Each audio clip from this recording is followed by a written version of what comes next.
The twin suns of Caloris 4 cast an ominous crimson light upon the desolate Sunblood arena. Princess Tanalis stood centered, wrists and ankles secured by 4 power cables crackling with lethal energy. Her regal attire was gone, replaced by tattered rags offering scant modesty. Bruises defiled her once pristine violet skin, and her silver hair, formerly the envy of the noble lineage, was now a tangled mess.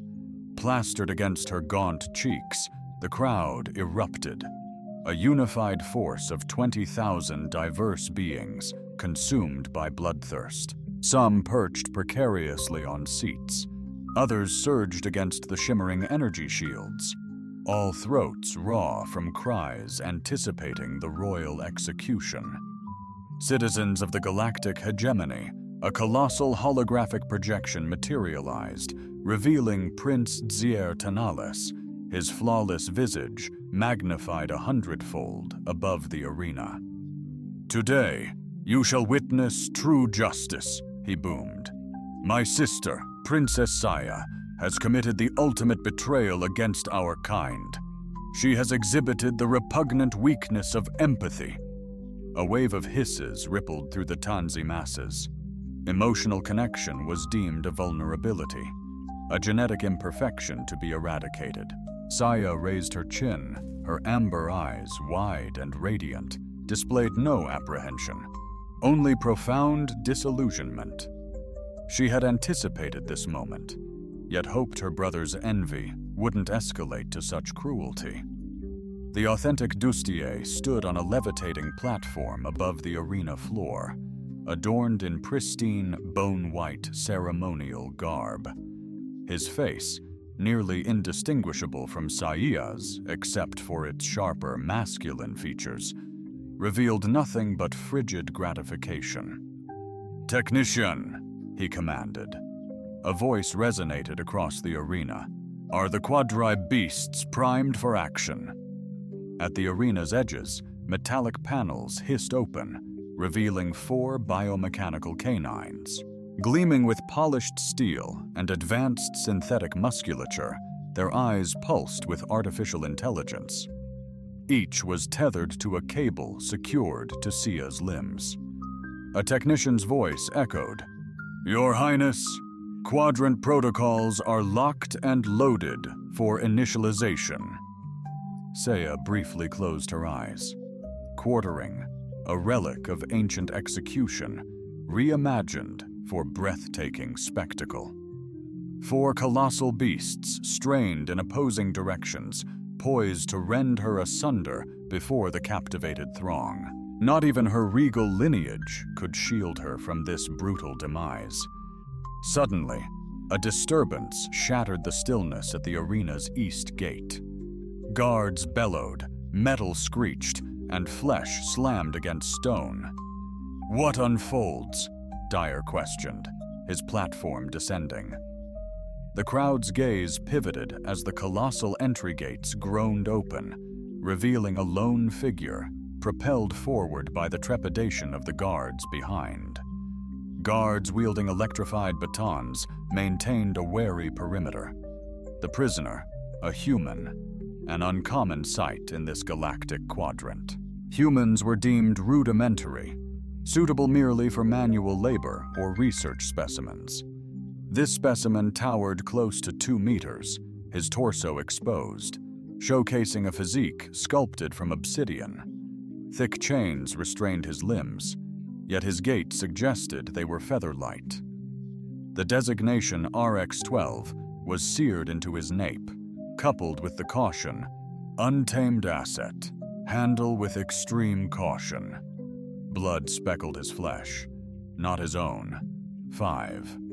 Bodies scattered in his path. The handlers who couldn't restrain him, their limbs twisted grotesquely. Faces locked in petrified horror. The man kept his gaze lowered, but Saya detected a haunting familiarity in his stance, a faint echo of a forgotten memory. His frame vibrated with barely suppressed power, like a supernova about to detonate. Dyer's cackle shattered the brief quiet. Excellent. The untamed subject has arrived precisely as planned. He gestured expansively to the spectators. Before we eliminate the treacherous princess, behold the might of our newest bioengineered weapon. This human has been fortified with. Genes from extinct Halgrim predators witness the chaos as we unleash him. He signaled a technician who initiated a control sequence. Your Highness, the technician cautioned, 5 handlers are deceased. We must adhere to distance protocols. Silence, the seer retorted. I want them to witness genuine power before the princess meets her end. Release him. A pneumatic hiss accompanied the release of the human's chains. They crashed to the arena floor, a final metallic echo. Dier faced Sia. Any parting words, sister, before it all concludes? Your physique and aspirations are collapsing into fragments. Sia locked eyes with him. You're defeated, brother, though you haven't realized it yet. Dyer's grin intensified. He gestured towards the technician and commanded, initiate the dismemberment sequence, beginning with her right arm. The cable around Sia's wrist constricted, a mechanical whine signaling excruciating agony as her arm extended beyond its capacity. She closed her eyes, not fearing death, but humiliated by such a degrading demise. The last scion of the true Tonzi lineage, obliterated for the masses' amusement. A deafening crash reverberated. The arena floor trembled as the cable's tension gave way. Saya's eyes shot open. The human, RX-12, struggled to recall a name, a home, a family, a past, yet pain remained. Pain, his unwavering companion, was branded onto him through merciless experiments and grueling training. Scientists had stripped him of everything: memory, identity, humanity, leaving behind only raw instinct and fury. Now something novel flickered within him. A fragmented recollection, perhaps, or merely a faint echo. Something connected to the silver-haired woman, triggered at a shred of connection. His restraints lay disintegrated at his feet. The crowd's roar dissolved into a distant hum as his awareness intensified. His vision zeroed in on the guard advancing from his left. Shockstave brandished. Time warped. RX-12's chest swelled as oxygen surged into his system. Agony spiked through his fingertips as retractable claws, a singular augmentation, ripped through the skin. His muscles primed with raw power, and he unleashed it. The initial guard remained oblivious to the onslaught. RX-12's palm detonated against the man's sternum, launching him 15 meters into the arena wall. Bones shattered. The guard crumpled, unconscious, before impact. The second guard frantically ignited his shock stave, a blue arc crackling menacingly. But RX-12 was too swift. Seizing the weapon, he brutally slammed the guard's face into the sand, the force leaving a lasting imprint. A panicked voice shrieked, "Containment breach! Deploy the neural inhibitors!" A piercing shriek echoed, targeting his neural implants. RX-12 roared, a beast unleashed. Pain fueled his fury. 3 guards charged. He decimated them effortlessly. Armor shattered, knees splintered, windpipes collapsed. Excitement morphed into terror as escape routes sealed, trapping the crowd within the arena with the raging inferno. "Tranquilizer darts!" Prince Dizier bellowed from his elevated platform, now several meters higher for added security. "Eliminate him, if necessary." Projectiles zipped through the air. RX-12 deftly evaded most, though 2 pierced his thigh. He ripped them out without faltering. Whatever potent substances they contained were instantly neutralized by his accelerated metabolism. He fought with unnerving precision, as if time itself slowed down while he operated at maximum capacity. More guards crumpled to the ground, their blood staining the sand. His vision throbbed with crimson intensity. Energy, and amidst the chaos, a solitary goal solidified within his broken psyche: to get to the woman. The metallic quadra-beast, detecting the imminent danger, lunged to block his path, its mechanical mandible snapping. RX-12 seized the first by its throat, muscles bulging as he hoisted the 400-kilo construct and slammed it into the second. Metal shrieked on metal, showering sparks. He vaulted over the mangled mechanical limbs and landed before the princess. Their gazes locked. Her amber eyes widened in astonishment, not terror. The final pair of quadri beasts bore down from behind, unseen. RX-12 snatched the power cables tethering them to Seiya's restraints and ripped them free with savage might. The machines lurched ahead, their abrupt surge carrying them beyond their mark, colliding violently. Swiftly, RX-12 severed Seiya's bonds, his touch gentle on her fragile skin. "Annihilate them both!" Dyer screamed, his composure shattering. "All units converge!" RX-12 pivoted, confronting the oncoming soldiers, positioning himself as a bulwark against the princess. He'd obliterate every single one of them, if that's what it took. "Halt!" Seiya breathed, her voice barely audible.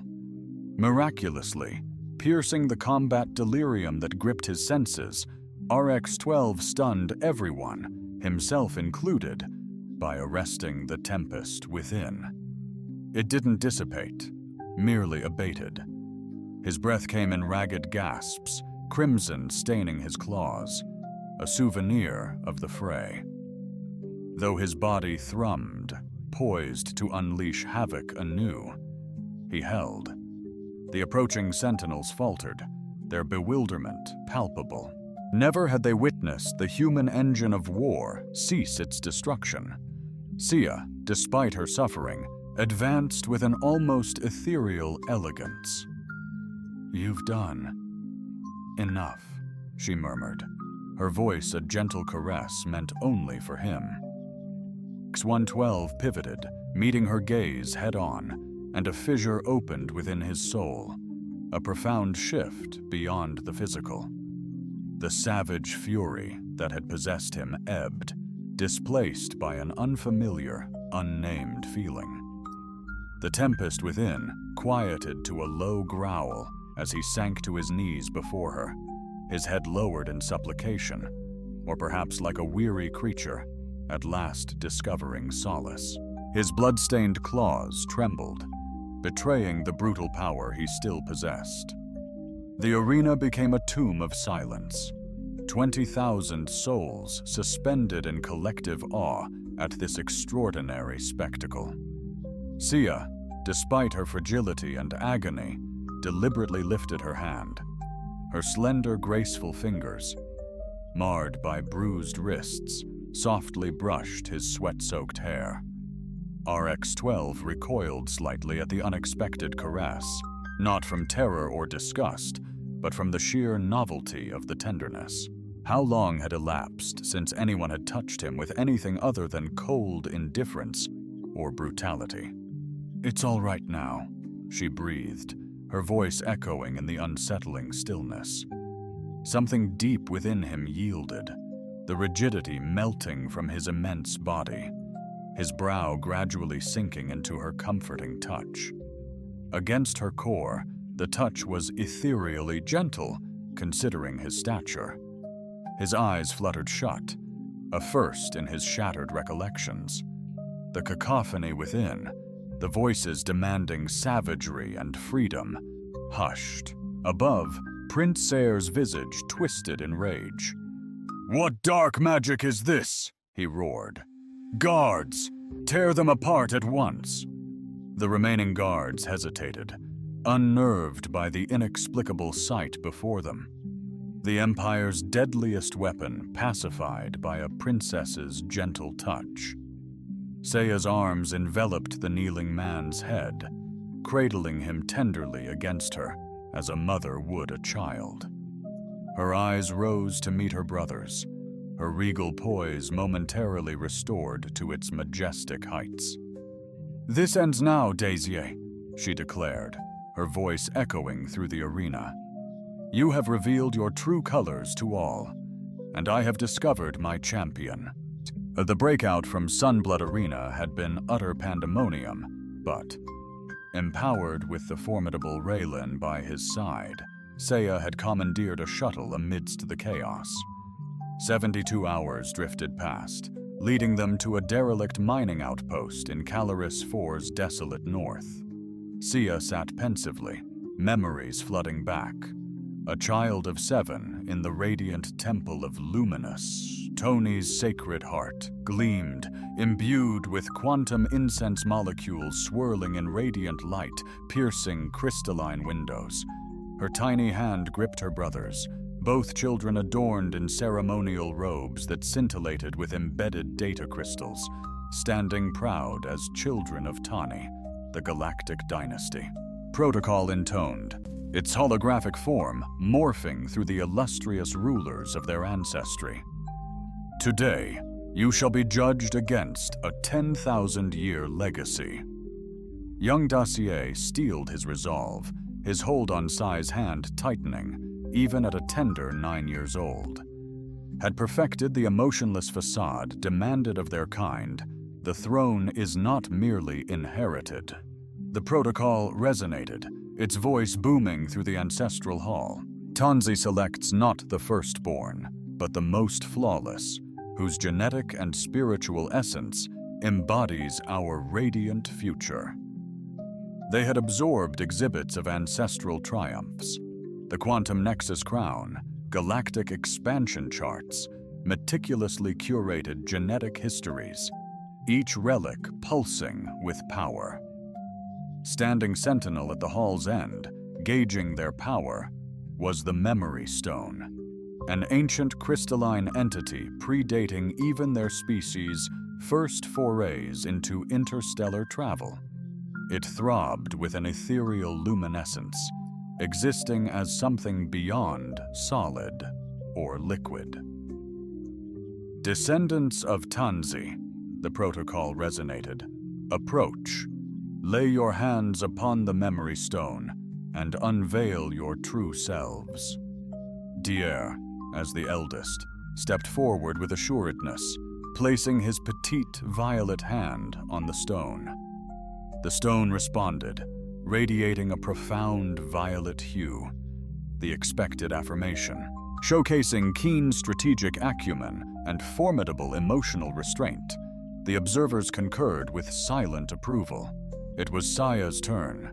She recalled the tremor in her delicate hand as she grasped the age-old relic. The stone emanated a comforting warmth, almost sentient, beneath her touch. The ensuing event shattered. 10 millennia of custom. The Memory Stone throbbed once, twice, then exploded in a radiant azure glow, the color of pure-hearted vision. An empathic echo purged from the Tanzi royal lineage eons prior. The onlookers collectively gasped in astonishment. Unimaginable, one elder had murmured, the empathy gene eradicated ages prior. An anomaly, another proposed an imperfection in the genetic code. Young Saiya had stood spellbound, perplexed by the adult's reactions, yet intuitively grasping that her feelings, her innate bond with others, her capacity to discern emotions, was what resonated with the stone. She recalled glancing at Dacier, anticipating to share this surreal moment with her brother. Instead, she had witnessed a shadow flicker across his visage. Envy, bitterness, treachery. Later that night She possesses imperfections, Dacier asserted, his youthful voice disturbingly mature and devoid of warmth. Compassion is vulnerability. It's detrimental to command. "The Memory Stone has rendered its verdict," their father responded, his tone heavy. "Unprecedentedly, the azure light has surfaced. We cannot disregard this." Dazier's tone intensified, laced with a juvenile animosity. If she is indeed fragile, I will dedicate myself to demonstrating her inadequacy. The vision dissipated, returning Sia to the current reality, a fugitive princess amidst the dust, a sanctuary instead of the inheritor of the galaxy's supreme power. She awoke to Ryland's watchful presence, his piercing stare etched with worry. A painful memory resurfaced, he surmised, his resonant voice still laced with hesitation, as he was relearning articulate speech after captivity. Sia affirmed, the inception of the conclusion. The day my brother designated me his adversary. Rylan encroached, his imposing physique surprisingly lithe in the confined quarters. He dreaded you, Saya acknowledged, visibly captivated. Driven by his limited perception, Dossier harbors anxieties about what eludes his comprehension. Compassion remains a foreign concept to him.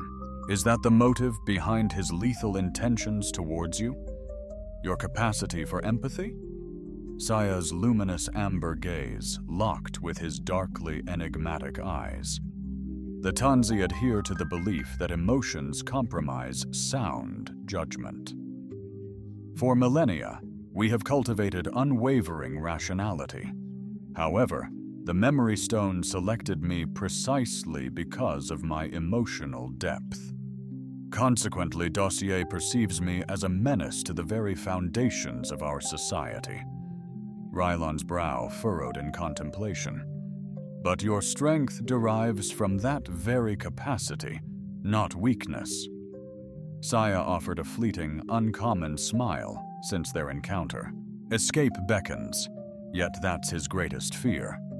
The trek to the Exodus Caves demanded 3 days of meticulous maneuvering past Dossier's defenses. 3 days spent unveiling the world to Rylan, observing his inquisitive spirit devour knowledge with astonishing alacrity. Why Rylan? He pondered, as they traversed a slender gorge, crimson cliffs looming overhead. Saya recalibrated her environmental filter, then replied, "It's your name, or at least it once was, before them." "Borrowed it," he countered, eyes hardening. "What makes you so sure?" "The ring," she stated. "The one you cherish around your neck. I possess its twin. We crafted them as children." Rylan clutched the simple pendant hidden beneath his clothes. "I recall nothing. But fragments do," Saya affirmed. "Why else risk everything to rescue me?" He remained silent, grappling with her words. Ahead, the cave entrance appeared, a discreet cleft in the canyon's facade, intentionally unremarkable, identifiable only through Sia's royal lineage. Signature granted them access. The cliff face rippled and softened as they neared. A biting chill permeated the air inside, where luminous fungi painted the stalactites in an unsettling azure light. They ventured further, bypassing organic formations into clearly artificial tunnels adorned with archaic Tanzi symbols. "What in the world is this place?" Rael questioned, his voice bouncing off the walls.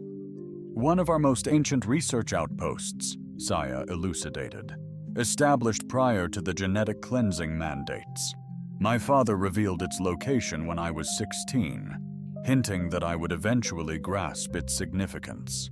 They arrived at a fortified portal that remained unopened for generations." Saya pressed her palm to its cool surface, causing radiant patterns to bloom from her touch. "Identity verified," a digitized voice echoed. "Greetings, Princess Saya Tanales." The door hissed open, unveiling a laboratory frozen in time. Dust veiled the consoles, yet emergency power sustained the vital systems. "Our objective?" Rylan inquired, a hint of fatigue in his gaze as he surveyed the antiquated medical apparatus. The unvarnished truth, Saya responded. Engaging central computer terminal, I whisper, unveiling truth. Holographic displays blaze with vibrant crimson as Saya's fingers expertly navigate the interface, effortlessly bypassing security. Behold, Project Beast's carrier, she announces.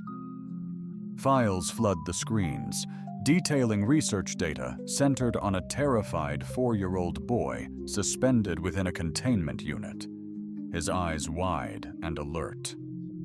Beneath his image, designation. RX-12. Ron advanced, his breath catching. Is that really me? Indeed, Saya whispered. 22 years prior. His hand nearly grazed the holographic image, then recoiled. I have no childhood memories, he confessed, his voice thick with emotion. Saya swiftly accessed the core research data, analyzing it intensely. Evidently, you weren't naturally conceived. You were cultivated in a lab, utilizing genetic components from diverse human sources. Ryland's jaw hardened. Engineered as a bioweapon? More than human? Saya pressed on, her tone intensifying. Increasingly disturbed, she delved deeper. They're splicing you with Halgrum beast genes. What's a Halgrum? An extinct apex predator from the southern continents, possessing extraordinary traits. Adaptive metabolism, rapid regeneration, and a battle fury capable of annihilating armored foes. Saya's face clouded over. They were driven to extinction for being too uncontrollable. Rylon clenched his fists. So I'm not even completely human. You transcend their initial design, Saya retorted, accessing a new file. The video commenced, a detached, sterile voice intoning. Specimen RX-12 persists in exhibiting aberrant developmental trajectories, despite the implementation of genetic suppression protocols. Emotional responses remain evident. The subject ought to display no sensations beyond rudimentary survival imperatives.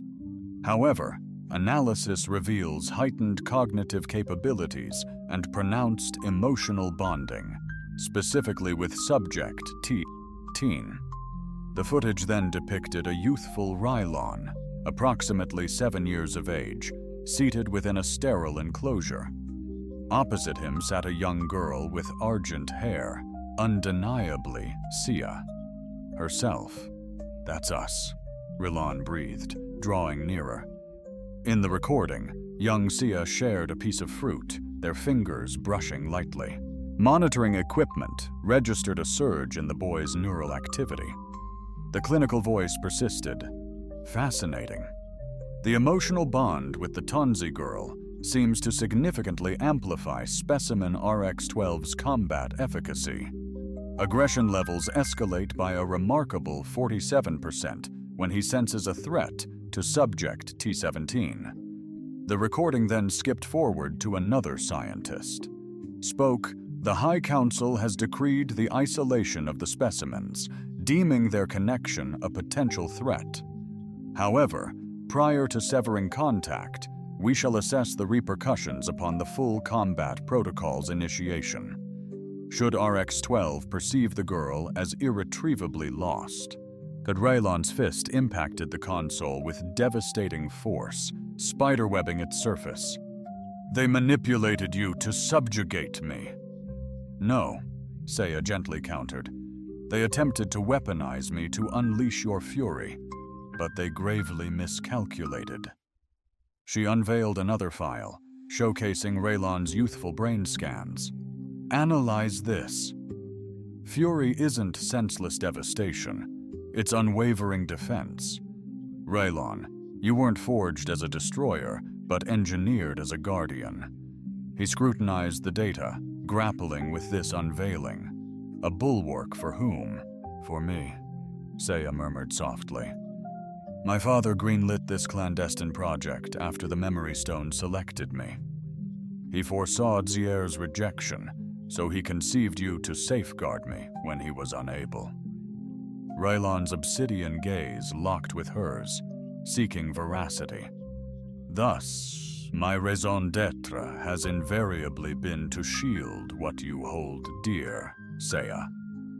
He was done for, not due to mere programming, but through your deliberate choice, a concept they failed to grasp. The human heart defies programming, even within a genetically sculpted body. The ensuing weeks dissolved into a whirlwind of clandestine rendezvous, encrypted exchanges, and meticulous enlistment. Whispers of Sia's daring escape rippled across the Tanzi systems, igniting courage in those oppressed by Dossier's escalating tyranny. They established their sanctuary within the forsaken Royal Hunting Lodge, nestled deep within the Crimson Forest, once a place. A regal family retreat, now somewhat neglected after Saya and Deer's father's passing. Despite this, robust security systems still worked flawlessly, and its isolated locale was perfect for their burgeoning resistance.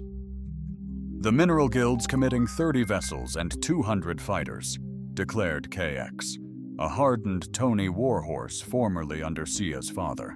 They've been struggling since Dossier rerouted all resources to armament. Lian, a violet-skinned Tanzi woman with intricate face art, added, "The medical consortium maintains official neutrality, markings signifying her ascendance as a grand healer, yet they'll furnish provisions and intel. Dossier's constraints on interspecies aid have tragically claimed countless souls," Seiya affirmed, scrutinizing the holographic schematic showcasing their aid across the Tanzi constellations and the fringe settlements. "They demand substantiation that you're not merely another Tony noble engaging in political games," Ka responded somberly. "They shall receive it," Sia avowed. "Once we safeguard the genetic repository, we'll procure irrefutable proof of Dazer's discriminatory eugenic initiatives against the populations thriving in these colonies." Rylan vigilantly remained by Saiya's side, observing and learning, scarcely speaking but meticulously absorbing every detail. The resistance fighters viewed him with blended awe and trepidation. Tales of his daring arena escape had proliferated extensively, becoming increasingly embellished with each iteration. In the evenings, they practiced together. Saiya's empathic talents had intensified since their flight, as if closeness to Rylon magnified her innate abilities. "Concentrate on my emotions," she guided him during a practice, their knees brushing as they sat facing each other in her chamber. "Sense what I sense." Rylon closed his eyes, regulating his breathing. "Unwavering resolve," he declared after a pause. "Harness that burning fury, Seiya. Embrace the very core of your transformative power." His brow tightened, focus intensifying. "It's akin to grasping pure inferno. Don't recoil," she implored. "Immerse yourself. This incandescent rage is integral. It's not to be dreaded or contained." Perspiration streamed down his face as he battled to keep the burgeoning force in check. Beneath the surface, his physique contorted, veins in his arms throbbing with intensified energy. "I can't," he gasped, withdrawing. "If I unleash it, I fear I'll endanger you." Seiya gently caressed his cheek, her ethereal violet fingers, a soothing balm against his fevered skin. "Rylon, I've been in your deepest abyss. You've never inflicted pain upon me." Later, as the resistance base slumbered under a tranquil veil, Seiya discovered Rylon in the courtyard, honing lethal combat forms beneath Caloris's triple moons. His movements were a symphony of fluid power, each gesture meticulously precise. His bare chest glistened with perspiration despite the cool night. Scars, indelible chronicles of his trials, etched his back. Seiya advanced stealthily, observing him with a mix of awe and concern, sensed her presence regardless, pivoting towards her with uncanny perception. "You ought to be resting," he voiced, profound concern etched in his tone. "Tomorrow's operation demands your utmost vigor." "The same applies to you," she retorted, closing the gap between them. "Yet I'm aware sleep eludes you." He didn't refute it. Dreams are mere shards, glimpses devoid of meaning. At times, I envision the lab, then the arena, and a surreal garden where silver trees tower, a young girl offering bread that felt so tangible. Saya confirmed you were a subject, experimented upon, deep in the lower labs. My father took me there at age 5 to witness the experiment. In a moment of opportunity, I spirited you away and sheltered you within my hidden garden sanctuary for 3 precious days until our discovery. Rylon's countenance softened with the reminiscence. You showed me great compassion. I was always grateful. You too showed me such kindness, she responded. You listened when no one else did. Even then, Dacier remained relentlessly cruel, asserting that my empathy rendered me feeble and unworthy of our lineage. She advanced, her hand gently tracing the scars marring Rylon's back. They sought to strip you of your very essence of humanity. She breathed softly against his skin. Yet they failed to extinguish the very qualities that define you. He pivoted, seizing her hand. A silent connection blossomed as they stood, united by touch and intertwined past. Deliberately, he descended, his lips meeting hers. Unlike their tentative cave kiss, this was a claiming, a profound acknowledgement beyond words. Tony Prime's genetic research facility pierced the violet expanse, crystalline spires mirroring the twin moons. Security drones meticulously guarded its boundaries, sensors diligently seeking unauthorized presence. Forms 14 sentinels at the main entrance. Intelligence reported deploying advanced macro binoculars, biometric scanners, neural pattern recognition, the whole 9 yards. Saya nodded, scrutinizing the facility schematics on her tablet. Dacier designated this his core laboratory upon seizing control.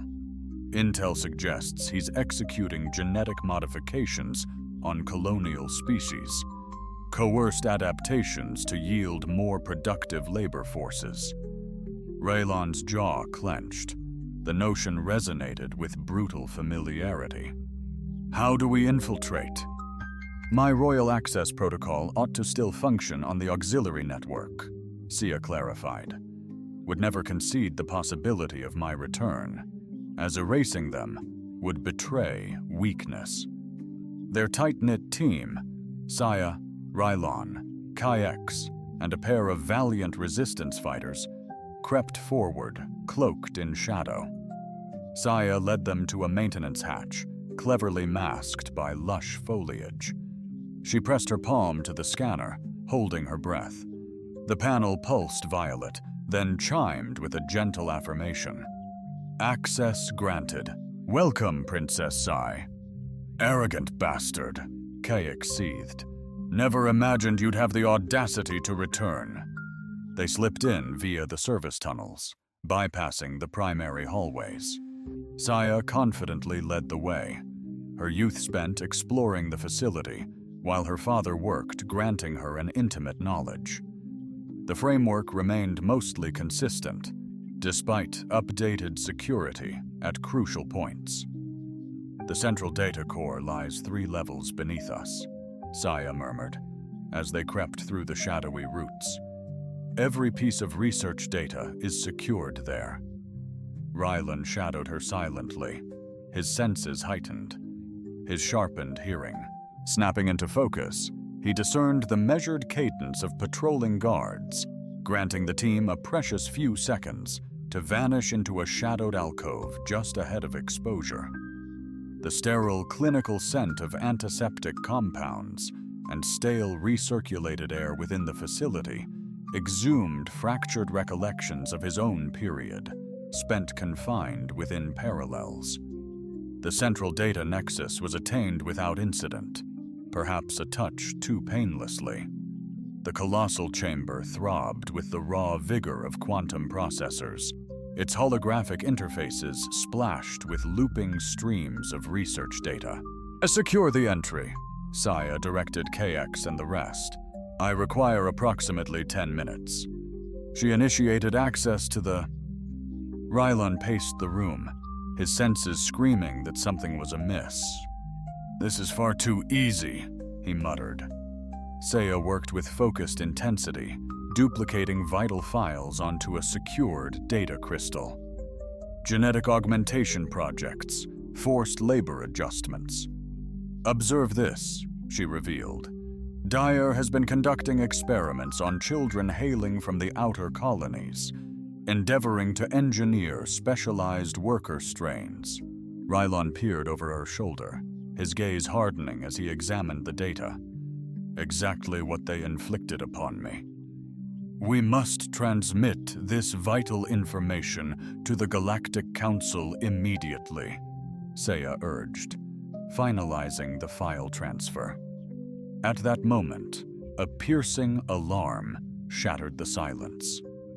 Deafeningly loud, an agony even for normal ears. Rylon, with his augmented hearing, writhed in torment, clutching his head, momentarily staggered. "Ambush!" Ka yelled, disruptor pistol blazing at advancing security. "They're flanking us!" Sia ripped the data crystal free. "Zier betrayed us! He lured us in!" Rylon snarled, interposing himself between Sia and the escalating threat. They battled towards the service tunnels, but security had sealed all escape routes. Ka took a stun blast to the arm. Crumpling against a wall, a resilient rebel hauled him to safety as comrades laid down, covering fire. "We have an alternate route," Saya urged, displaying the facility blueprint. "Through xenobiology, an emergency escape chute awaits." They adjusted their path, fighting through intensified opposition. Rylon moved with deadly precision, disarming and subduing guards rather than taking lives. Merely standard security, not Dozer's elite. They blasted, plunged into the xenobiology wing, countless containment pods, each harboring a distinct life form, lined the frigid walls. Some appeared sentient, modified with visible implants and genetic alterations, lying dormant. "By the cosmos!" Sia breathed, aghast. "He's been doing this to our people!" A blast door crashed closed, severing their escape route. The emergency chute remained an option, but a fully armed elite squad stood between them and freedom. "Princess Saya Tanalis," the squad leader declared, weapons trained. "By order of Emperor Dasir, you are to be apprehended for sedition against the Tanzi Empire." Saya steeled her resolve dignified, even facing adversity. The real betrayal transpires within these walls. These are individuals, not lab rats. "Stand down immediately." The squad leader remained deaf to her pleas, particularly concerning the human weapon. "Our directives concerning him are absolute." Rylon braced himself, calculating their chances.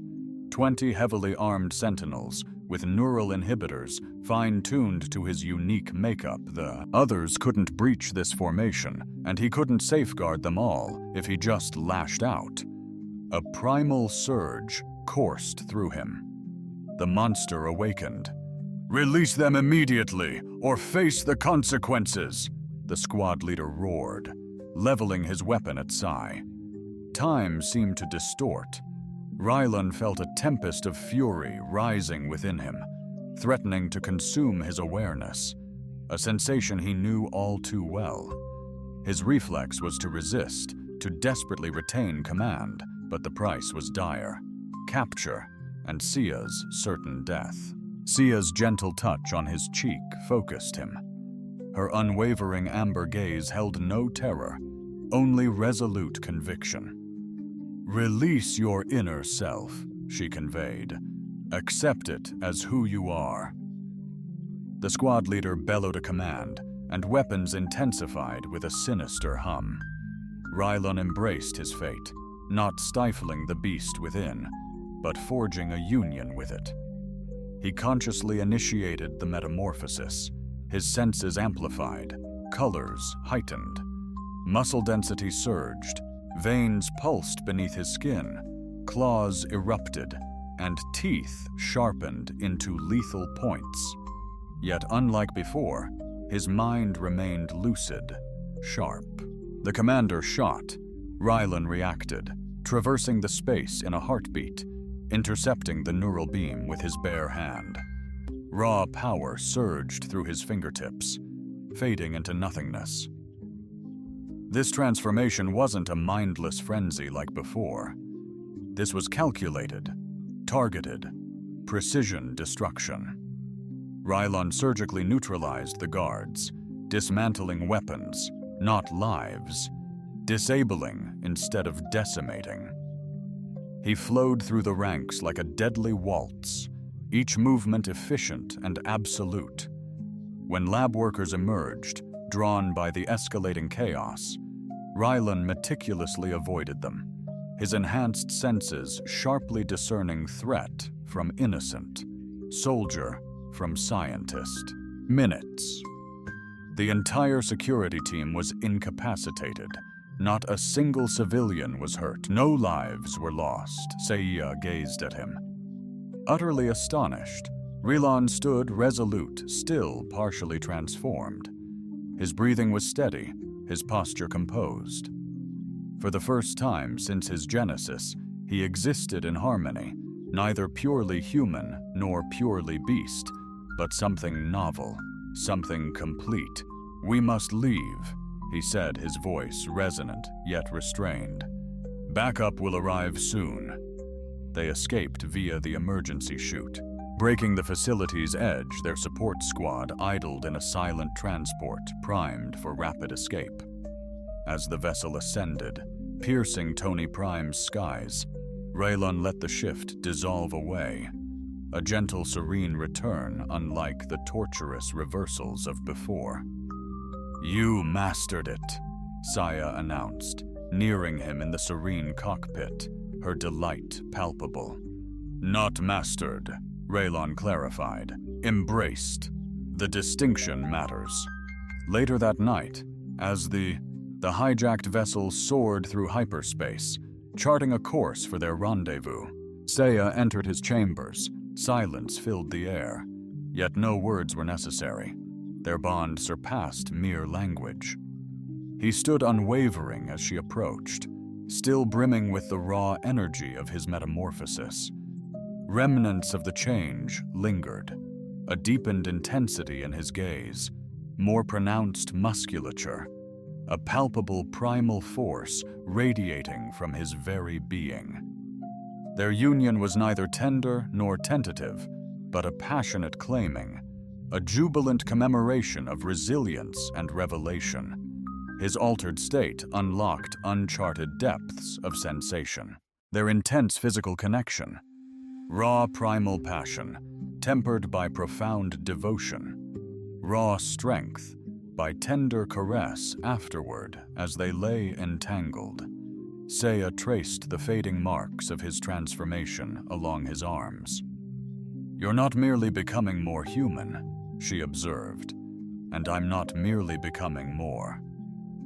Tanzi, we're both evolving into something new." Rylon pulled her closer. Something transcendent. The evidence meticulously gathered from the genetic research facility spread rapidly throughout the Tanzi systems. Désir's abhorrent experiments on colonial populations, forging specialized slave castes through forced genetic modification, sent shockwaves even through his most steadfast noble house allies. The resistance blossomed from isolated pockets into a coordinated uprising. Outer colonies pledged allegiance to Saya, rapidly followed by the Mineral Guild and the military command of 3 star systems. Within a mere 2 months, Désir's dominion crumbled, confined to only the capital planet and its neighboring satellites.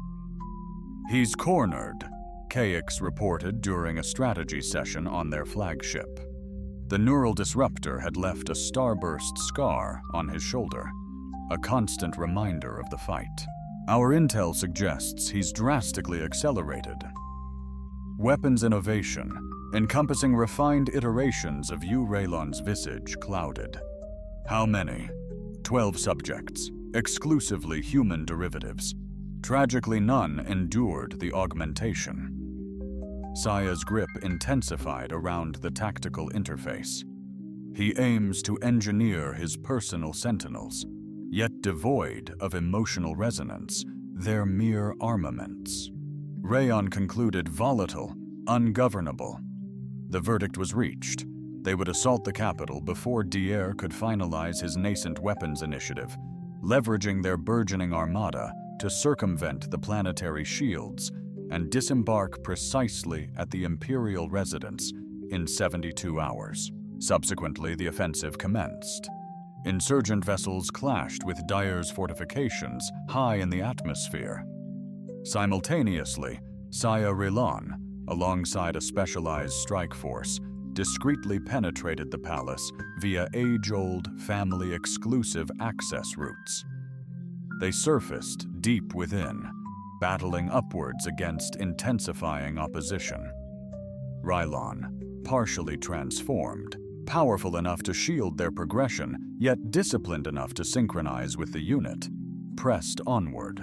Their objective, the council halls, where intel suggested Dacier was entrenched with steadfast nobles. Rylon sensed a disturbance.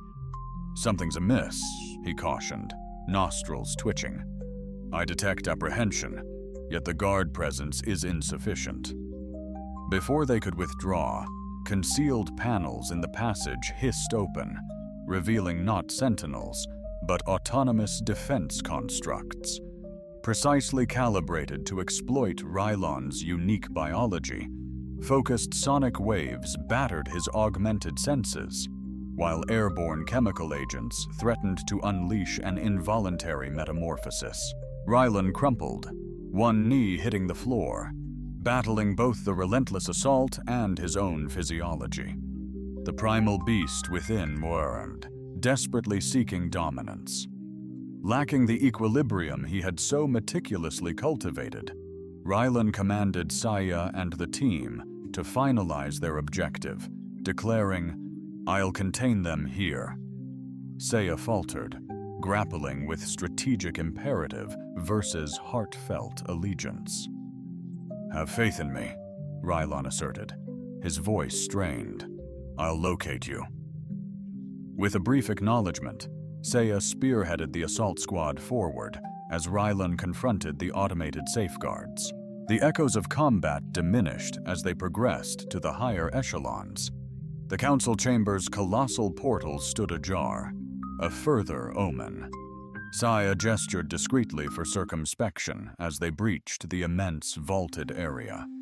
The chamber, its seats arranged in a semicircular fashion for Tanid Sierre's 100 noble houses, focused on the central dais, guarded not by soldiers, but by Dr. Vin, the lead scientist of the research facility, the very person who had supervised Rylon's genesis decades prior.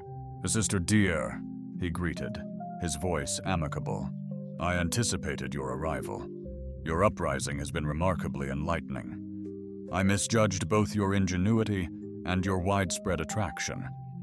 Sia moved deliberately, subtly instructing her team to encircle the room.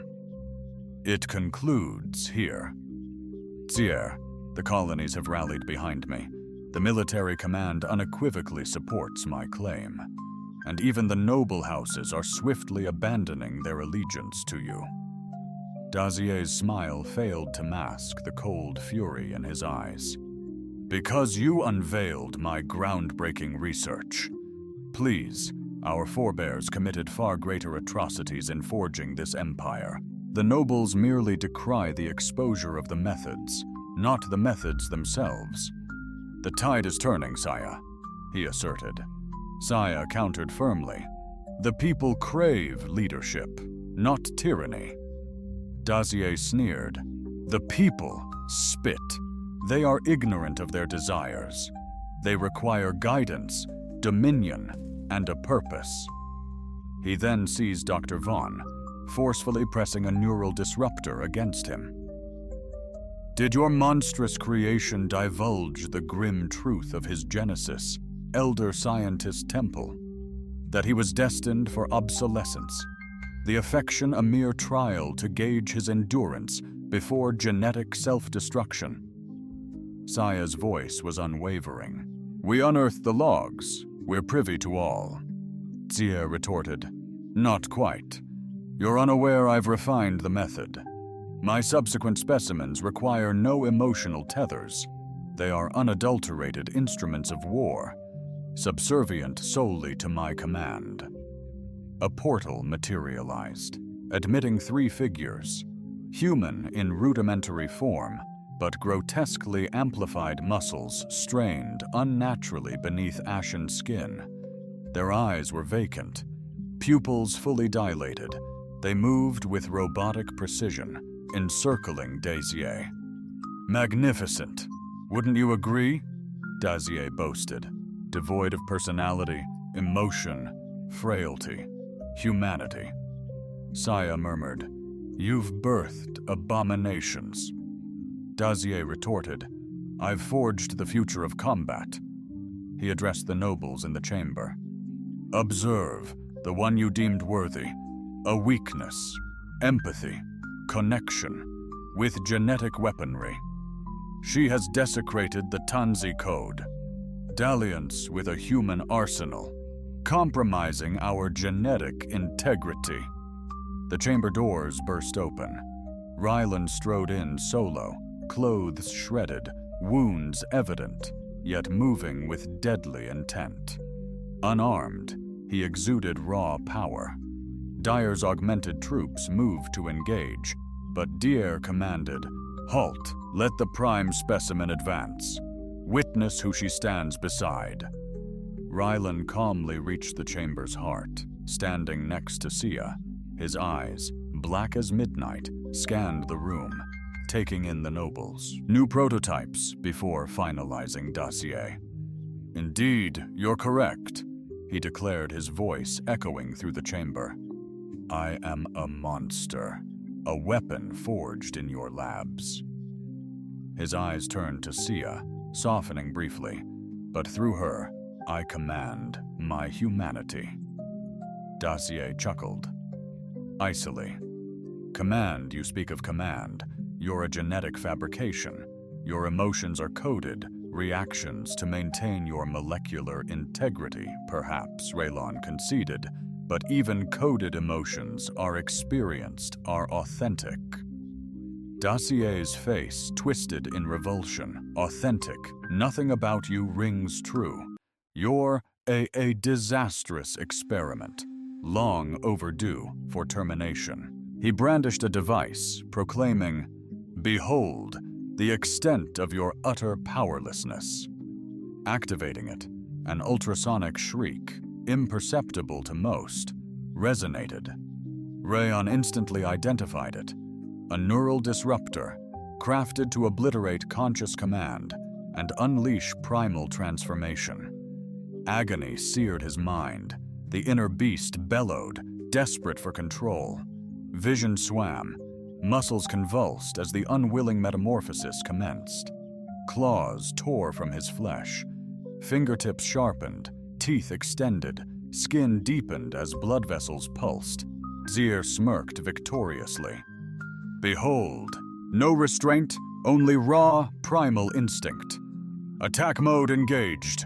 He aimed at Sia. Target locked. Eliminate her. Ryland's frame bucked, wrestling conflicting orders. The device's imposed will and his own. The monstrous form amplified, empowered by the suppressor's artificial surge. Yet Ron didn't struggle. As Sia trained him, he welcomed the change, neither opposing nor submitting, instead conducting, harnessing its strength.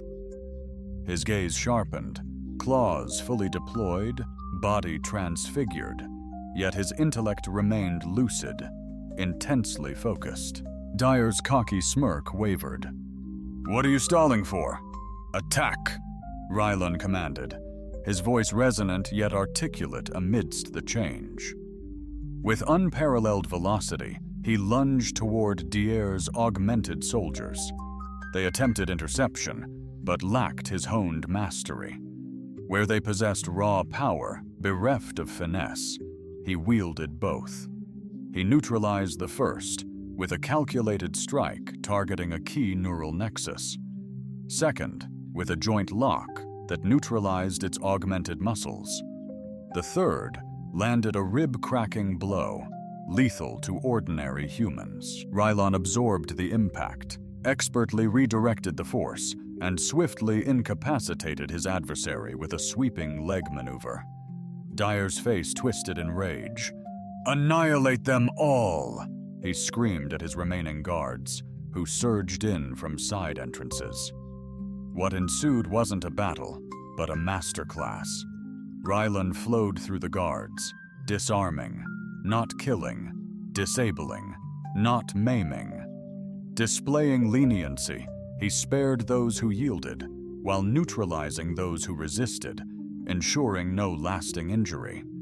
When Dacier ignited an impulse blade, a crackling, armor-piercing energy weapon, Rylan met the strike head-on, rather than evade.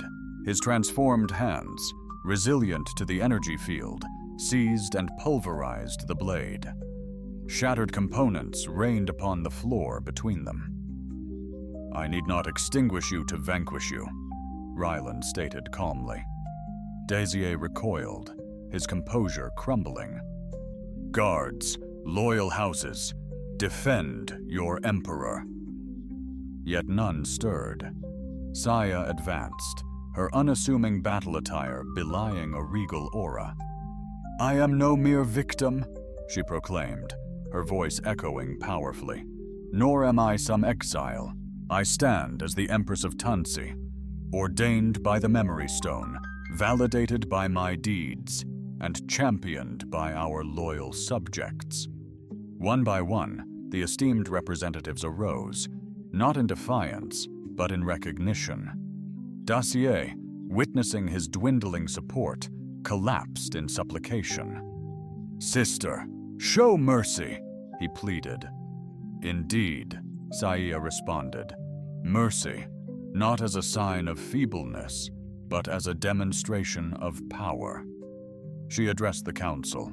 "My brother shall be exiled to..."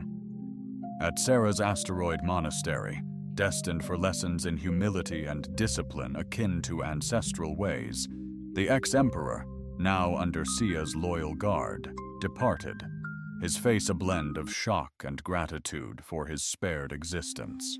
As the hall emptied, Ron effortlessly reverted to his original form, the transformation now seamless and painless.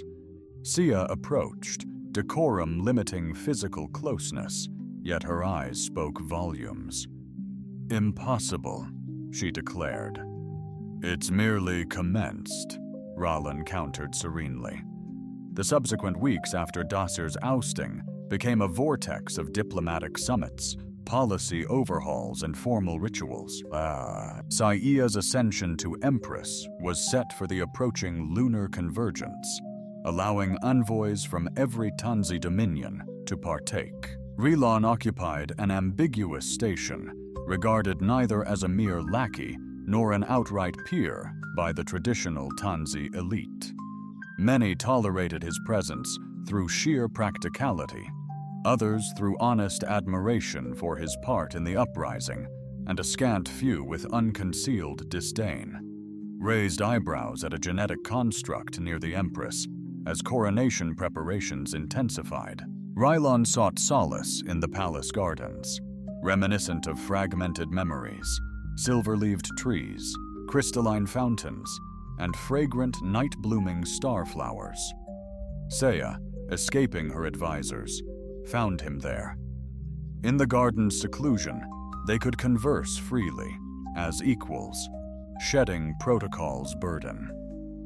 "You've been absent from council meetings," she noted, approaching the shimmering pool, where bioluminescent aquatic life painted ethereal blue patterns under the waves. "They have no need for my opinions on fiscal matters or international relations," Ron retorted. "That's not the reason you're shunning them." He locked eyes with her. "No, it's not." Saya paused, granting him time to articulate his thoughts. "I've been contemplating purpose," he eventually confessed. "My whole being was meticulously crafted for one purpose: to safeguard you. Now that you are safe upon your throne, embraced by devoted protectors and allies, I question if I still hold significance." Sia finished for him. Rylon nodded, his countenance troubled. "The battle's concluded. The mission's finalized. Is that the totality of my worth to you? A mere instrument, a protector?" Saya's query resonated with tenderness, devoid of judgment. "I'm uncertain of any other purpose," he confessed. "I was engineered, not birthed, conditioned, not nurtured." Saya's hand delicately met his, their digits entwining, amethyst against bronze. "Why safeguard the ring throughout the years, enduring their torment? Why cling to a child's rudimentary creation?" Rylan touched the ring suspended from his neck, the unadorned band of desert crab. Shell, now exquisitely polished from countless hours of gentle touch, a nervous habit he barely noticed. "I honestly can't recall," he admitted quietly. "Only the absolute conviction, a desperate imperative that I should perish before relinquishing it." Sia pressed. "Then why entrust it to me, a mere child, all those years ago?" Rylan pondered, perhaps as a symbolic gesture of amity, a royal boon bestowed upon a commoner. Saya demurred, her silvery locks shimmering in the garden's ethereal glow. "Because you were weeping, and in that instant, I saw your true self, your vibrant essence. You weren't just another face in my father's endless entourage. I couldn't bear for you to be isolated." She then produced an identical ring from her garments. Her gown, its design mirrored, its artistry just as youthful. "We crafted them as one using treasures discovered by the garden spring. You longed for a token to recall me when the Earth delegation summoned you hence.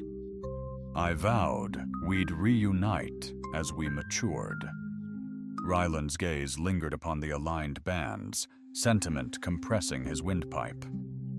"And now?" he queried softly. Sia's amber orbs locked with his, steadfast. "Now I perceive you've been eternally mine, not due to a preordained guardianship, but because our souls elected each other before time began." "Has anyone predetermined our destinies?" The stark revelation dawned on Rylon, fitting like a long-lost puzzle piece. His purpose wasn't dictated by geneticists or strategists. It was forged by a child's compassion, predating labs and training grounds. "The Memory Stone sensed your profound empathy," he declared. "Even then, you transcended expectations." Saya countered, "Your genetics didn't compel you to rescue me in that arena. Your genuine heart did." The radiant new throne hall of Tanzi shimmered beneath a galaxy of crystal chandeliers.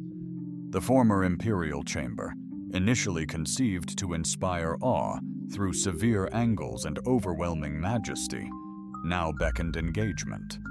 While the regal dais persisted, concentric tiers of seating enveloped it, empowering delegates from every colony, guild, and social stratum to actively shape governance.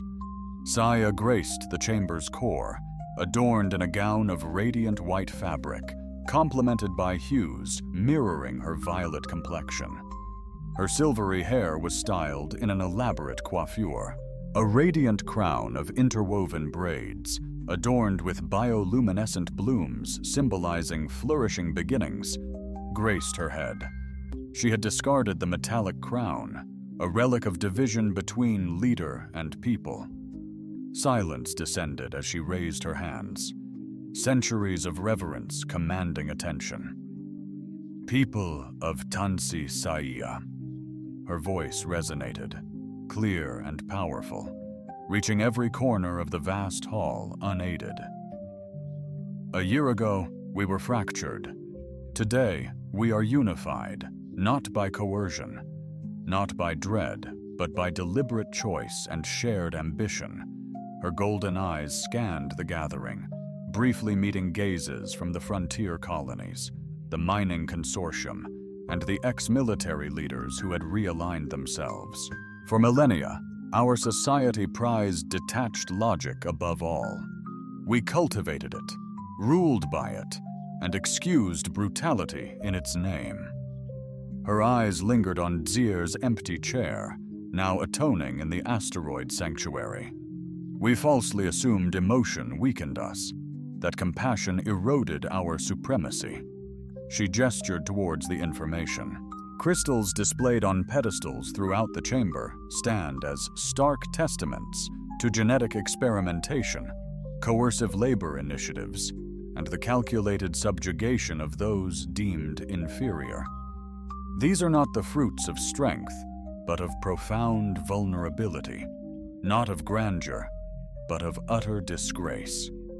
A wave of accord resonated through the assembly. "Today," Saya declared, "we inaugurate a new age, one defined not by brutality, but by empowerment, not by imperial ambition, but by collaborative unity. My power resides not in repression, but in empathy, in acknowledging the inherent value of every being, regardless of their perceived usefulness, even in a creature recognizing humanity itself." At this pivotal moment, Ralan advanced. From his vantage point near the dais, he donned a formidable battle robe, a deep indigo hue, impeccably tailored yet prioritizing practicality over ostentation. Adorning his neck, catching the chamber's radiant glow, was his boyhood ring, now integrated into an elaborate medallion emblematic of his singular status. A palpable unease rippled through the assembly. Many still regarded the human with suspicion, despite his pivotal role in the uprising. Certain nobles betrayed their anxiety, bracing for his primal instincts to surface. Rylan met their wary stares with composure. The preceding year had... I've witnessed his transformation into a being of compelling duality, unburdened by shame. His voice now resonates with profound self-assurance.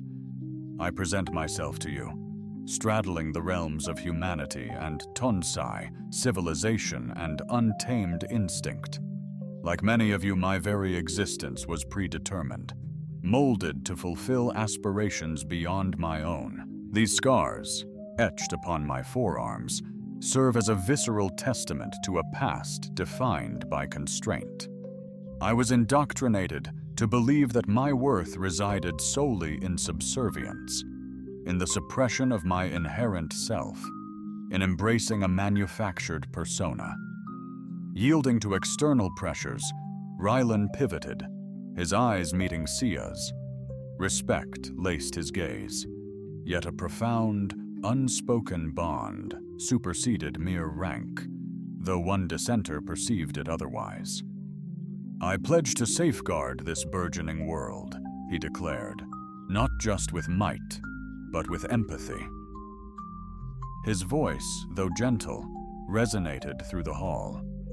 For a silver-haired girl, in my direst hour, shared her bread, gifting me purpose.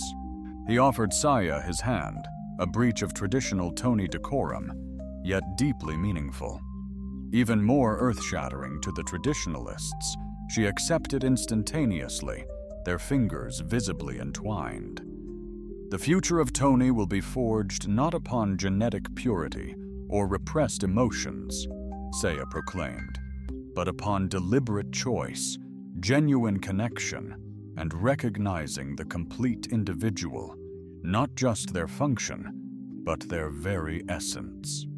Raising their clasped hands, she declared, "In 3 days, at the Temple of Luminous Raylon, Raylon and I will embrace the union ceremony, not as sovereign and subject, but as equals, partners in leadership and in life." This proclamation sent shockwaves of astonishment throughout the assembly. Such a bond was absolutely unprecedented. Distinct species entwined, an empress and a weapon forged, yet silence reigned.